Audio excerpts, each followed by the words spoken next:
एक रात जब पूरी ट्रेन नींद में थी, किसी को अंदाजा भी नहीं था कि अगले कुछ मिनटों में सब कुछ खत्म होने वाला है। चीखें, आग, टकराव और मौत का तांडव। 1995 की वो रात जब पटरी पर सिर्फ ट्रेनें नहीं बल्कि सैकड़ों जिंदगियां टकराई थी। नवंबर 1995, उत्तर प्रदेश का एक शांत सा शहर फिरोजाबाद। ठंडी हवा, धुंध से ढकी पटरियां और उन पटरियों पर दौड़ती हुई एक ट्रेन जिसमें बैठे लोग अपने अपने सपनों में खोए हुए थे।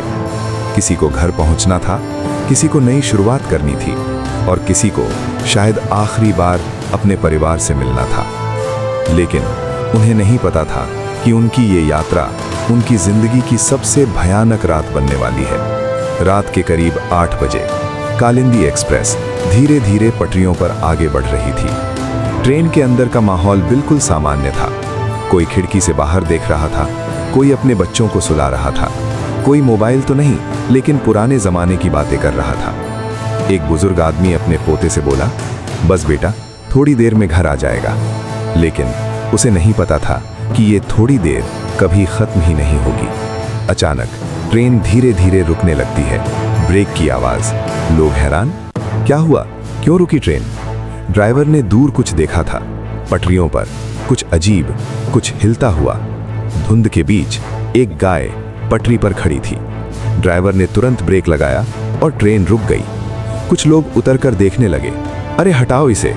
लेकिन किसी को अंदाजा नहीं था कि ये छोटी सी घटना इतनी बड़ी तबाही का कारण बनने वाली है।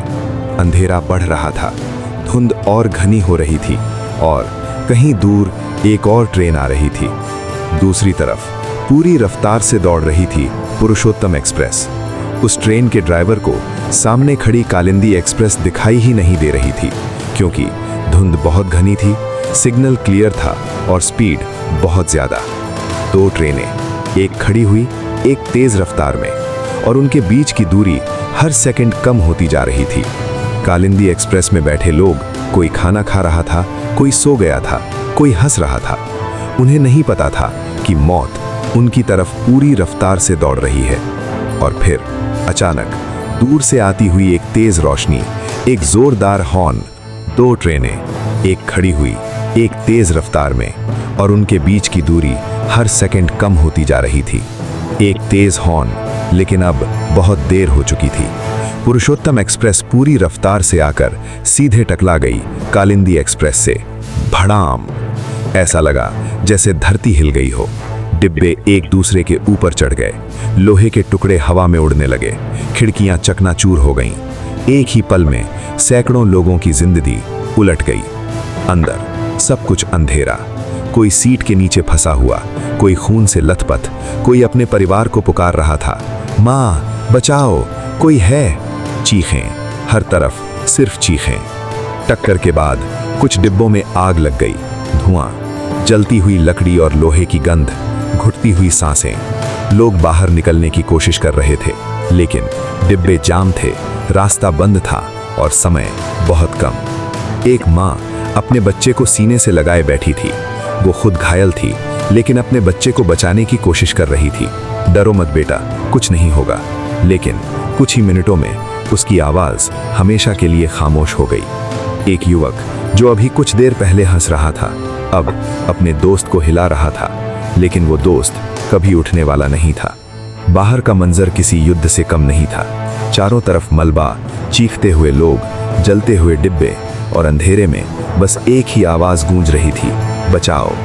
कुछ देर बाद स्थानीय लोग और पुलिस मौके पर पहुंची, लेकिन रोशनी कम थी, उपकरण नहीं थे और हादसा बहुत बड़ा था। लोगों ने अपने हाथों से मलबा हटाया, घायलों को बाहर निकाला, किसी को पानी दिया, किसी को आखिरी बार सहारा दिया। सुबह हुई, लेकिन उस सुबह में कोई उम्मीद नहीं थी। हर तरफ लाशें, टूटे हुए डिब्बे और खामोशी। वो खामोशी जो चीखों से भी ज्यादा डरावनी थी। इस हादसे में सैकड़ों लोग मारे गए और कई लोग हमेशा के लिए घायल हो गए। ये भारत के सबसे भयानक रेल हादसों में से एक बन गया। और ये सब हुआ एक छोटी सी लापरवाही से, धुंध से और एक खड़ी हुई ट्रेन से। कभी कभी एक छोटा सा फैसला सैकड़ों जिंदगियों की कीमत बन जाता है। आज भी जब उस जगह से ट्रेन गुजरती है तो लोग कहते हैं वहां आज भी चीखों की गूंज सुनाई देती है। वो रात आज भी खत्म नहीं हुई। कुछ हादसे सिर्फ इतिहास नहीं होते, वो एक जख्म होते हैं जो कभी नहीं भरते। अगर आप ऐसी ही सच्ची और रहस्यमयी कहानियां सुनना चाहते हैं तो चैनल को सब्सक्राइब करें, क्योंकि हर कहानी के पीछे एक सच्चाई छुपी होती है।